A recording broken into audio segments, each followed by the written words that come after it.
எதிர்க்கிற உன் தைரியம் ரொம்ப பிடிச்சிருக்கு. ஏன் உன்னை பார்த்தா அல்லருவன் நினைச்சியா? நீ குரல் மட்டும்தான் கொடுப்ப, அத்தான் நான் குறவாளையவ அறுப்பேன். என் உடம்புல ஓடுற ஒவ்வொரு சொட்டு ரத்தமும் துண்டு துண்டா வெட்டுறதுக்கு தாண்டா இத்தனை வருஷமா துடிச்சுக்கிட்டு இருக்கேன். சவாலா?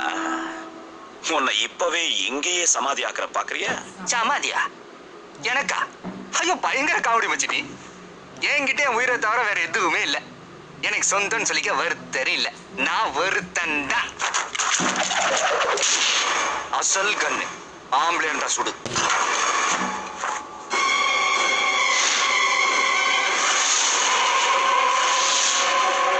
இத பாரு, முடிஞ்சா என்ன கொன்னுருன்னு வச்சுக்க. நான் உன்னை கொன்றுவேன். போட்டுவா போட்டுவா போட்டுவா. பாட்டா பட்டுன்னு போயிடுவ. நீ பட்டுலாம் போக கூடாது. பயந்து பயந்து சாகணும். சவால் பண்றது பெருசுல மச்சி. சாதிக்கணும். தொட மாட்டேன், தொட்டா விட மாட்டேன். உண்டு உண்டு எல்லாம் ஆக்கிருவேன். சாவுக்கு பயப்படுறவன் இல்லடா.